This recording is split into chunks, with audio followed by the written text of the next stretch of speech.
नमस्कार साथियों, स्वागत है आपका हमारे YouTube चैनल में। तो आज का जो आपके लिए डाला गया था हिंदी का प्रैक्टिस सेट, उसका पहला प्रश्न हम शुरू करेंगे। ये वाला जो प्रैक्टिस सेट है आपका, ये आपका प्रवक्ता प्री लगा दीजिए, स्क्रीनिंग जो परीक्षा होनी है का नीट सैग लगा दीजिए, आप फॉरेस्ट गार्ड लगा दीजिए। इन परीक्षाओं के लिए ये बहुत ही इंपॉर्टेंट रहेगा। ठीक हो गया। बात करते हैं पहले प्रश्न की। ब्रज भाषा है, ठीक हो गया। तो ब्रज भाषा जो है वो किस यहाँ पर उपभाषा के अंतर्गत आता है। तो अगर मैं ये मान लूँ इंडिया का मैप है, तो इस लाइन से इधर राइट की साइड पूर्व होगा, लेफ्ट की साइड पश्चिम होगा, है ना। तो इस प्रकार से हिंदी की उपभाषा को बांटा गया। यहाँ पूर्व में जो आएगा वो पूर्वी हिंदी के अंतर्गत आता है, यहाँ पर बिहारी हिंदी के अंतर्गत आता है, ये पश्चिमी हिंदी, ये राजस्थानी हिंदी और ऊपर पहाड़ी हिंदी आपका आ जाता है। इस प्रकार से हिंदी को 5 उपभाषाओं में बांटा गया है। यहाँ पर पूर्वी हिंदी, यहाँ पर पूर्वी हिंदी, यहाँ पर बिहारी, यहाँ पर पश्चिमी और यहाँ पर राजस्थानी, ऊपर पहाड़ी हिंदी। तो आपकी जो ब्रज भाषा है ये किसके अंतर्गत आती है? पश्चिमी हिंदी के अंतर्गत आती है। इस प्रकार आपका पहला प्रश्न का आंसर पश्चिमी हिंदी हो जाएगा। ठीक हो गया। चलिए बात करते हैं आपके पास अगले प्रश्न की। तो अगला प्रश्न हमारे पास रहेगा जो आपका मगही है, मगही किस भाषा की बोली है? अब मगही भी सेम किसका आ गया? मगही, मैथिली, भोजपुरी।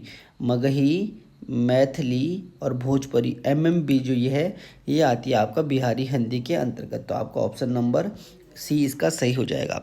हिंदी खड़ी बोली किस अपभ्रंश से विकसित हुई है? तो जो हिंदी की खड़ी बोली है, तो खड़ी बोली जो आता है आपका ये किस अपभ्रंश से विकसित हुई है? सौरसेनी अपभ्रंश से। ठीक हो गया। क्योंकि जो आपका खड़ी बोली है, खड़ी बोली किसके अंतर्गत आता है? खड़ी बोली आता है आपका पश्चिमी हिंदी के अंतर्गत। और पश्चिमी हिंदी और आपका जो राजस्थानी हिंदी है वो दोनों किसके अंतर्गत आई हैं? वो दोनों आती है सौरसेनी अपभ्रंश से विकसित हुई है। ठीक हो गया। अगला प्रश्न हमारे पास आता है, भाषा के आधार पर भारतीय राज्यों की पुनः संरचना की गई थी। इसका ऑप्शन नंबर सी क्या हो जाएगा? 1956 आपका आंसर हो जाएगा। पांचवा प्रश्न हमारे पास है, किस तिथि को हिंदी को राजभाषा बनाने का निर्णय लिया गया था? तो 14 सितंबर 1949 को हिंदी को राजभाषा बनाने का निर्णय लिया गया था। ऑप्शन बी सही होगा। ठीक हो गया। सरल प्रश्न, इस सरल प्रश्न से हम लोग शुरुआत कर रहे हैं। धीरे धीरे जैसे जैसे प्रैक्टिस सेट बढ़ेंगे वैसे वैसे क्वेश्चन भी हार्ड होते जाएंगे, है ना। तो जो भी बच्चे तैयारी कर रहे हैं वो जरूर आपका हिंदी के जो भी हैं प्रश्नों को किया करें। चलिए छठवां प्रश्न हमारे पास है, हिंदी की आदि जननी है। हिंदी की जो आदि जननी माना जाता है वो किसको माना जाता है?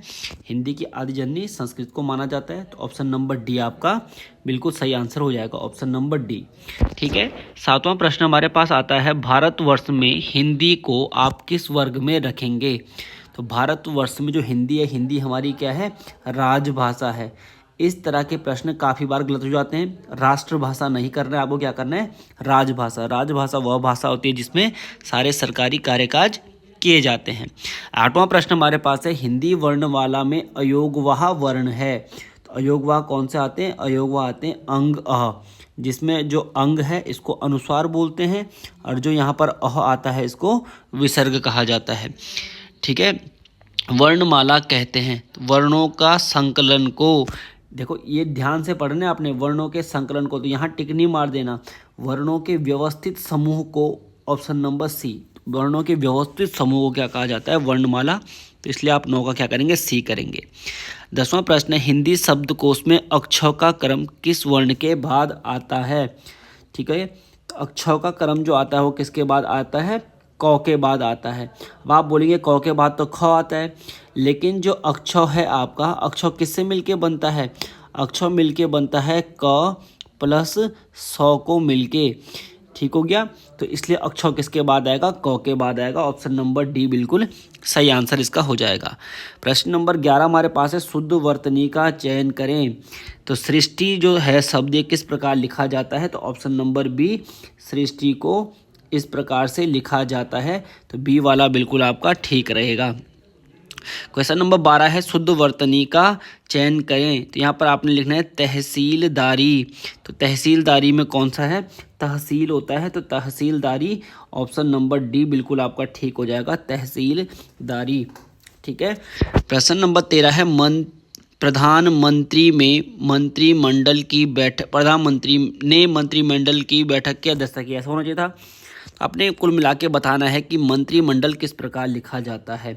तो मंत्रिमंडल ऑप्शन नंबर बी आपका बिल्कुल ठीक है।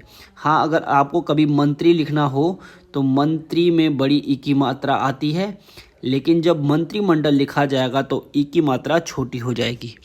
ठीक है, युधिष्ठिर यहाँ पर लिखा हुआ है, जबकि क्या होता है शुद्ध रूप से युधिष्ठिर होता है। तो ऑप्शन नंबर ए इस प्रश्न का होना चाहिए था। ठीक हो गया। अगला प्रश्न हमारे पास है, मदर टेरेसा का जीवन रोगियों के सेवा शुश्रूषा में बीता। शुश्रूषा पिछले बार आप अगर लेक्चरर का पेपर देखेंगे प्री, उसमें शुश्रूषा लिखने के लिए आया था, और शुश्रूषा जो लिखा जाता है वो लिखा जाता है इस प्रकार से, शुश्रूषा। ठीक हो गया, ऑप्शन नंबर सी बिल्कुल ठीक है। पवित्र में प्रयुक्त संधि का नाम है।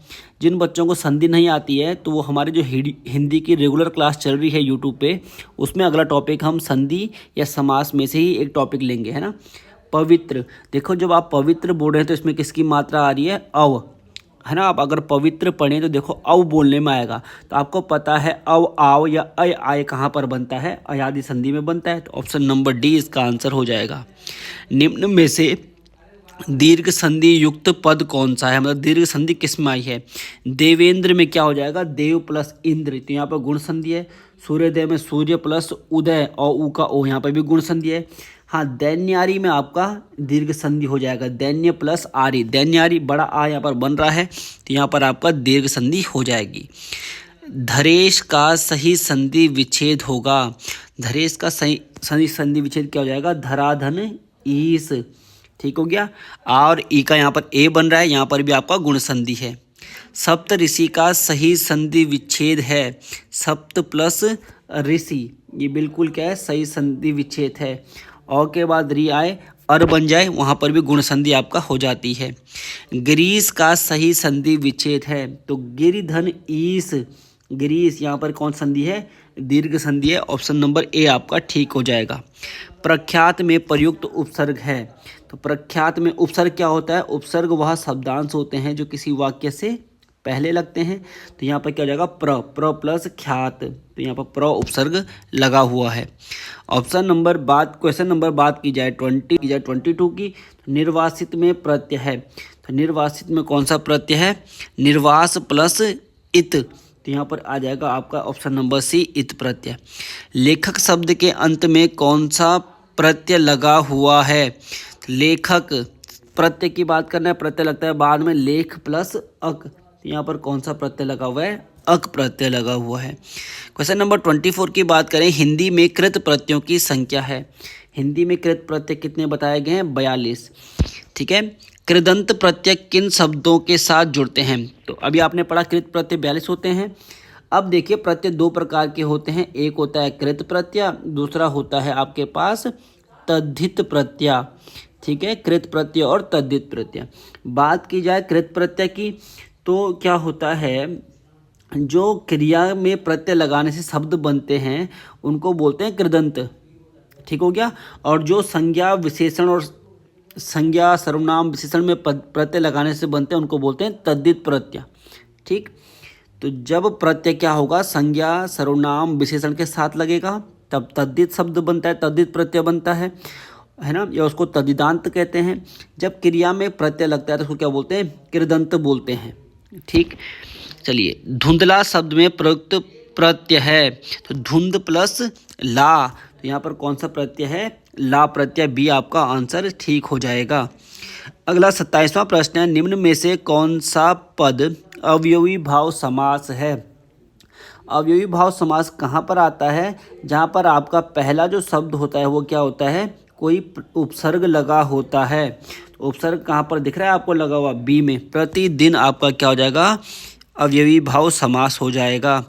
चौराहा में कौन सा समास है, चौराहा मतलब चार राहों का समूह, जहाँ पर भी क्या होता है पहले गिनती आए, तो गिनती कहाँ पर आती है, द्विगु समास में आती है। ऑप्शन नंबर बी आपका सही हो जाएगा। विशेषण और विशेष्य के योग से कौन सा समास बनता है, विशेषण और विशेष्य के योग से कर्मधारय समास बनता है। जैसे आपका क्या हो जाएगा, नील कमल कमल की विशेषता क्या है, वहाँ पर कमल नीला है, तो यहाँ पर कर्मधारय समास आपका हो जाएगा। 30वां प्रश्न है, विशेषण और विशेष्य के योग से कौन सा समास बनता है। ये प्रश्न शायद दोबारा आ गया, 2 बार आ गया, इसका भी कर्मधारय कर देना। अरे एक प्रश्न गलती से 3 बार आ गया, ये वाला प्रश्न आज हमारे पास, तो इसको चलो 2 नंबर आपको बोनस हो गया आज। कन्यादान में कौन सा समास होता है। कन्यादान मतलब कन्या का दान, तो जहाँ पर भी आपके पास क्या आएगा, कारक चिन्ह आएंगे, वहाँ पर आप हमेशा तत्पुरुष समास करते हैं। नील कमल मैं आपको भी बता चुका हूँ, कमल की विशेषता क्या है, कमल नीला है, तो जहाँ पर विशेषता बताई जाती है वहाँ पर कर्मधारय आता है। 34वां प्रश्न है, दर्शन का तद्भव रूप है। दर्शन का तद्भव रूप है दर्शन, इस प्रकार से इसको दर्शन आप देख पा रहे होंगे, इस प्रकार से तद्भव लिखा जाता है। तत्सम शब्द वह शब्द होते हैं जो संस्कृत भाषा से ज्यों का त्यों लिए गए हैं, और जब संस्कृत भाषा के शब्दों को हम अपने रूप से प्रयोग करने लगते हैं तो वो क्या बन जाते हैं, तद्भव बन जाते हैं। कमल किस प्रकार का शब्द है। कमल, कमल आपको पता है रचना के आधार पर शब्द 3 प्रकार के होते हैं, रूढ़, यौगिक और योग रूढ़। तो कमल आपका रूढ़ शब्द है, आपको पढ़ाया गया है, जिस शब्द के 2 सार्थक टुकड़े नहीं हो पाते हैं उसे रूढ़ शब्द कहते हैं। निम्नलिखित में से कौन सा शब्द तुर्की भाषा का शब्द है। तो आपको एक शॉर्ट ट्रिक बताई गई है, जिन शब्दों से हमें डर लगता है तो वो किस में आते हैं, तुर्की भाषा में शब्द आते हैं। तो कैंची, कैंची से क्या होता है, एक कैंची से क्या होता है, डर लगता है, मतलब कैंची से कटने का डर है, तो कहाँ पर आता है, तुर्की भाषा में शब्द आ जाता है। नीचे दिए गए विकल्पों में से तत्सम शब्द का चयन करें। तत्सम शब्द वह जो संस्कृत भाषा से लिए गए हैं, तो कौन सा जाएगा, गोधूम, ठीक हो गया। बहु का क्या होता है, वधु होता है। शहीद तो विदेशज शब्द है, पड़ोसी भी विदेशज शब्द आपका हो जाएगा। 38वां प्रश्न देखें, व्युत्पत्ति के आधार पर संज्ञा के कितने भेद होते हैं। तो व्युत्पत्ति या रचना के आधार पर संज्ञा 3 प्रकार की होती है, रूढ़ संज्ञा, यौगिक संज्ञा और योग रूढ़ संज्ञा। बात करें क्वेश्चन नंबर 39 की, स्त्रीत्व शब्द में कौन सी संज्ञा है। तो स्त्रीत्व शब्द में आपको क्या है, भाववाचक संज्ञा आपका डायरेक्ट हो जाएगी। 40वां प्रश्न है, किस वाक्य में अपादान कारक है। तो अपादान में आपको पता है से आता है और अलग होने का भाव आता है, तो क्या हो जाएगा, हिमालय से गंगा निकलती है, ठीक हो गया। तो हिमालय से गंगा निकलती है, यहाँ पर क्या हो जाएगा, आपका अपादान कारक हो जाएगा। चाकू से फल काटो, यहाँ पर कौन सा कारक हो जाएगा, करण कारक। राम ने रावण को तीर से मारा, यहाँ पर भी करण कारक। हिंदी में शब्दों का लिंग निर्धारण कर किसके आधार पर होता है। तो हिंदी में जो शब्दों का लिंग का निर्धारण होता है किसके आधार पर होता है, संज्ञा के आधार पर। जैसे मैंने बोला राम अच्छा लड़का है, सीता अच्छी लड़की है, तो राम संज्ञा क्या है, राम संज्ञा है, इसलिए संज्ञा के आधार पर लिंग का निर्धारण होता है। क्वेश्चन नंबर 42 की बात करें, निम्न शब्दों में स्त्रीलिंग शब्दों का चयन करें। तो अध्याय पढ़ा, इसका मतलब पुल्लिंग है। मैं स्वदेश गया, मतलब पुल्लिंग है। स्थापना की, तो की क्या हो जाएगा, स्त्रीलिंग, तो स्थापना यहाँ पर स्त्रीलिंग शब्द है। 43वां प्रश्न है, निम्न में से कौन सा शब्द व्यक्तिवाचक संज्ञा है। तो व्यक्तिवाचक देखो, आम, आम की तो बहुत सारी वैरायटी होती है ना, लंगड़ा आम, दशहरी आम, तो आम मतलब जातिवाचक हो जाएगा। पहाड़ भी बहुत सारे अलग अलग होते हैं, तो जातिवाचक है। गाय, गाय भी अलग अलग टाइप की होती है, नील गाय हो गया, कामधेनु गाय हो गया, है ना, तो गाय भी क्या हो जाएगा, अलग अलग टाइप की हो जाएंगी। यमुना, यमुना से तो आपको यमुना नदी के बारे में, एक ही तो यमुना नदी है ना, तो ये क्या हो जाएगा, आपका व्यक्तिवाचक यहाँ पर हो जाएगा। 44वां प्रश्न है, कौन सा शब्द जातिवाचक संज्ञा नहीं है। तो बालक जाति है, जबकि सुंदर तो क्या है, गुण, आपका गुण हो जाएगा, है ना, तो ये सुंदर जो है आपका ये यहाँ पर नहीं हो जाएगा। मनुष्य भी जाति होता है, जवान भी जाति होता है। 45, वृक्ष पर पक्षी बैठे हैं, इस वाक्य में पर कौन सा कारक है। तो आपको पता है अधिकरण में पे पर, जहाँ पर क्रिया का आधार का पता लगे वहाँ पर अधिकरण कारक होता है। 46वां प्रश्न है, व्याकरण की दृष्टि से प्रेम शब्द क्या है। तो प्रेम तो विशेषण है, होगा नहीं, है ना, क्रिया भी है नहीं, अभी नहीं, प्रेम क्या हो जाएगा, संज्ञा शब्द हो जाएगा प्रेम, ठीक हो गया। प्रेम किस प्रकार का संज्ञा शब्द हो जाएगा आपका, है ना, भाववाचक संज्ञा। लिंग की दृष्टि से दही क्या है। तो दही क्या होता है, खट्टा, तो दही हमेशा पुल्लिंग शब्द आता है। ऐसा मत करना कभी दही खट्टी है, शुद्ध रूप से दही खट्टा है ये बोला जाता है, और दही हमेशा पुल्लिंग होती है। मुझे किस प्रकार का सर्वनाम है, तो मैंने आपको बता रखा है मुझे हमेशा किस में आता है, उत्तम पुरुष में, क्योंकि सबसे उत्तम हम अपने आप को समझते हैं। तो मैं, मुझे, मेरा, हम, ये सब हमेशा उत्तम पुरुष में ही आते हैं, याद रखना इस प्रकार से। 49वां क्वेश्चन आपके पास है, कवि का स्त्रीलिंग है। तो कवि का स्त्रीलिंग होता है कवियत्री। अब लिखते कैसे हैं ये बड़ा इंपॉर्टेंट है, ऑप्शन बी देख लें, ये हमेशा लिखने के लिए भी आता है वर्तनी शुद्धि में। तो कवयित्री लिखने के लिए आता है काफ़ी बार, इसको जरूर प्रैक्टिस करें। लास्ट प्रश्न, अंतिम आज का 50वां प्रश्न रहेगा, निम्न शब्दों में कौन सा शब्द विशेषण है।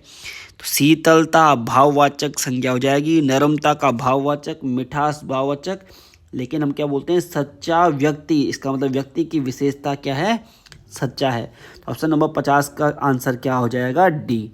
तो आज के पेपर में इतना ही, अगला पेपर जल्दी आपको दिया जाएगा। चलिए, अपने नंबर जरूर कमेंट बॉक्स में कमेंट करें कि आपके नंबर जो हैं कितने आ रहे हैं। आज के पेपर में धन्यवाद।